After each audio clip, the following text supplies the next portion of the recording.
He will not force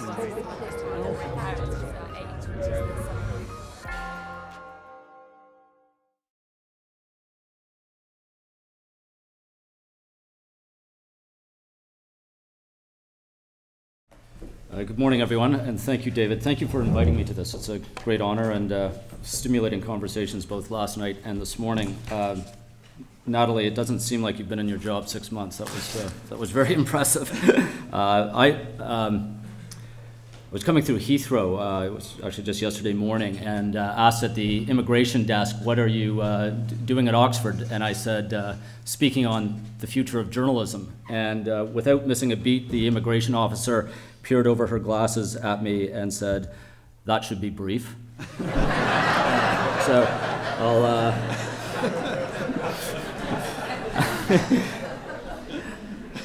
I'll try to be brief, but not for the reasons that I think she was referring to. Let me share with you our experience from the Globe and Mail, Canada's national newspaper, and particularly how we've changed both business-wise but also editorially over the last year since the launch of a paywall. The Globe and Mail, if you're not familiar with it, is Canada's national newspaper. We're published in 6 cities across the country. Next year will celebrate our 170th anniversary, so we've been around for a while. We have had an ambitious web operation since the mid-90s.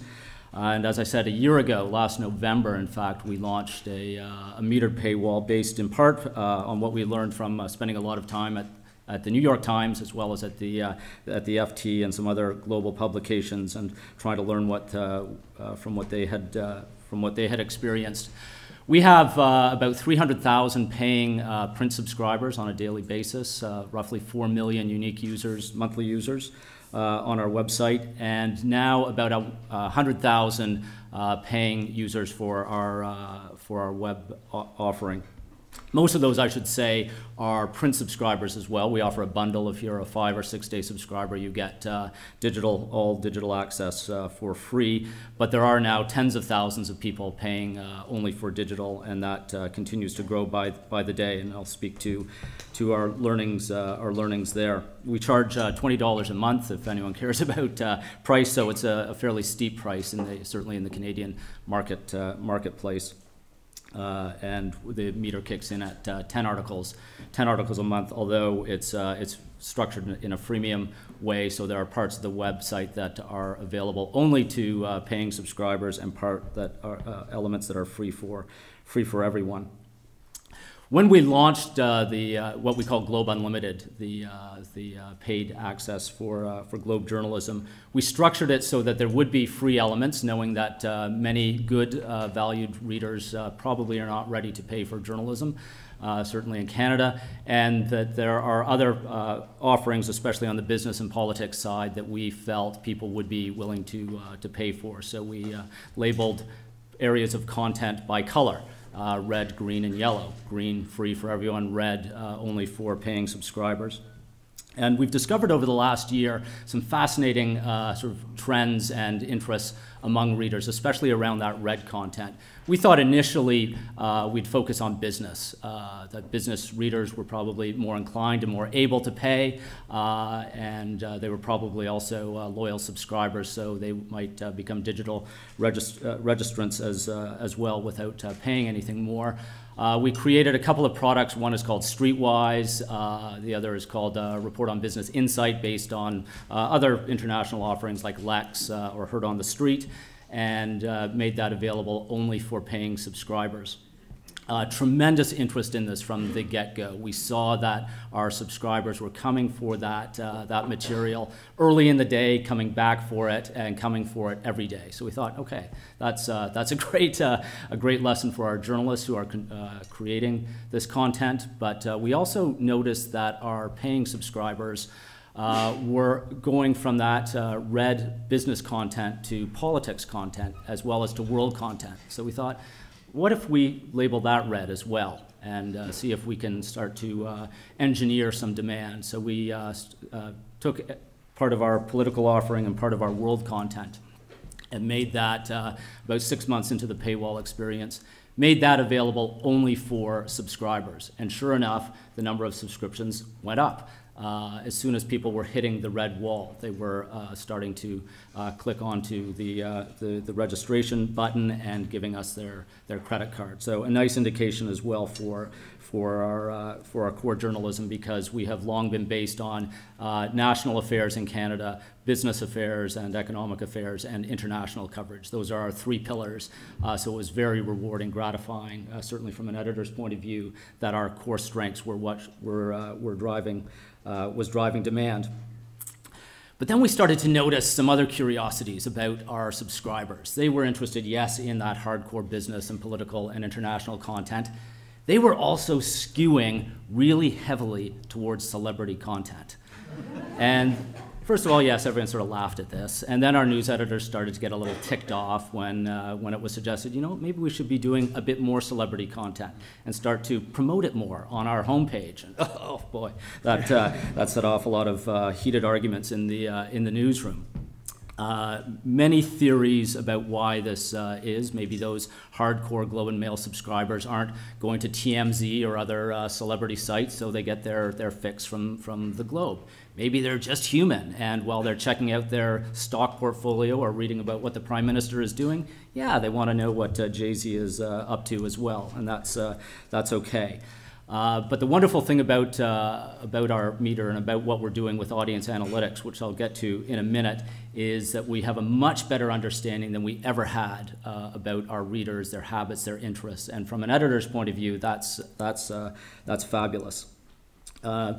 So what has this done to our journalism? Well, in the Globe at least, we have been motivated to become much more, from an editorial point of view, aware and focused on audience and revenue demands. And these are not isolated from the newsroom. We do not try to wall off the newsroom from our audience department, which we call marketing, or from our revenue department, also known as advertising. Our journalists want to be involved in those aspects of the business. They want to determine as best as they can their destiny, and they know their destiny, their journalism depends both on audience and revenue, so they want to be involved in the conversation. And we've done some, I think, fairly exciting things over the last year because of a bit more integration with audience and revenue. From the audience side, a few things that we've learned. First of all, there's much less churn digitally. Now, this is only a year in, early innings, but there's much less churn digitally than we've ever seen in print. Digital subscribers, those people paying $20 a month for digital access, are less inclined to cancel after a month or after 6 months than print subscribers, paying roughly the same amount. Huge consumption among paying users. Our subscribers chew up content. They cannot get enough of it, which is both wonderful and very demanding for the newsroom that has to produce more and more and more, not only of that hardcore content, but as I was saying, of peripheral content like celebrity news.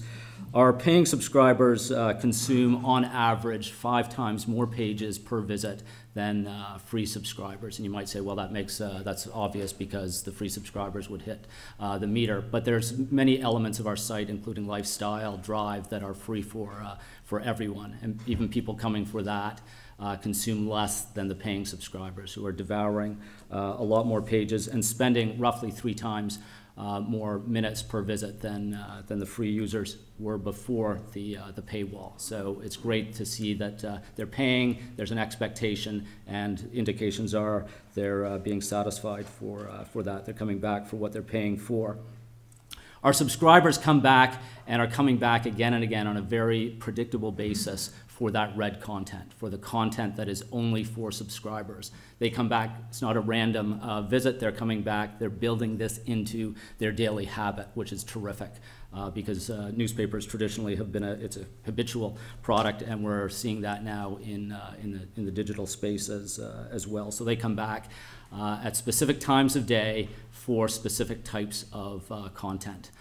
Time of day has become an interesting challenge for the newsroom as well. Our digital subscribers love to visit us early in the morning, 6 to 9 a.m. They are very active, and they come for fresh content. which has required us to do some interesting changes in the newsroom in terms of scheduling. Our newsroom, probably like most of yours, has that great magnetic pull of evening deadlines. People like to come in late and stay late, and we're now forcing more and more people, including senior editors, to be on the floor at 6 and 7 a.m. trying to ensure that there is fresh content for those morning visitors. We're also programming our content much more for the schedule of our users. So we will take non-time sensitive content and save that for the site and post it. We call it time bombing at 6, 7, 8 a.m. and ensure that there's fresh content, both news, perhaps an exclusive, as well as new commentary at 6, 7,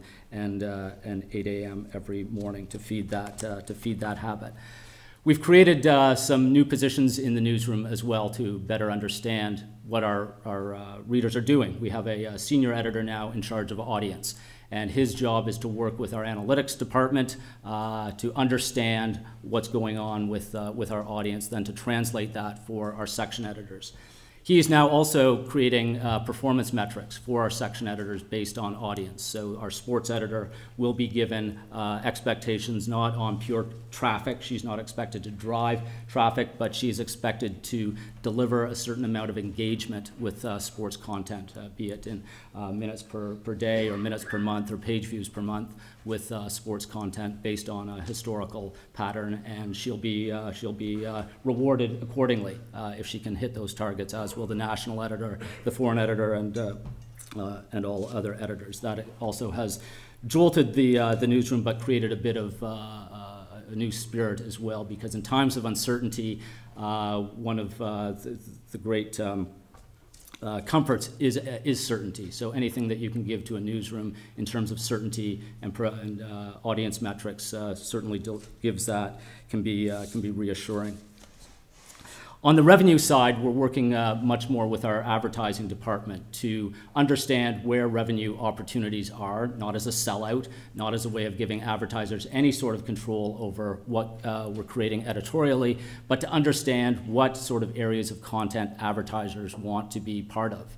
We created a group called Custom Content, it's custom publishing within the newsroom, that took a small number of editorial staff and a small number of advertising staff, put them together right in the heart of the newsroom, and their mandate is to create products, to create editorial products that have commercial support. And from that, we've produced international publications, we've created web elements of our website that we wouldn't have had otherwise. This fall, we're launching a major editorial project in the Arctic based on what this group was able to generate in terms of commercial support. It costs tens of thousands of dollars to send photographers and reporters to the Arctic. We wouldn't have those resources otherwise, but an advertiser who has no idea what we're going to be writing about said, yes, we'd like to be part of that theme. So this winter, we'll be able to launch a whole series of projects, in fact, based on what the custom publishing group has been able to offer. I don't want to chew up more of the clock here.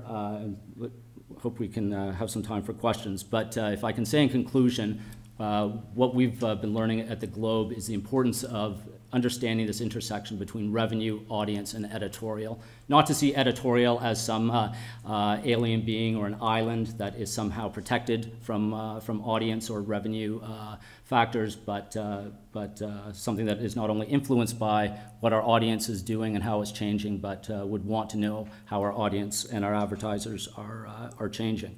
Let me wrap up with a very recent experience, which you may be able to translate to your own operations based on this intersection of audience, revenue, and editorial. Last Monday, we have a national holiday in Canada, Labor Day, and for the first time, we opted not to print a newspaper on Labor Day.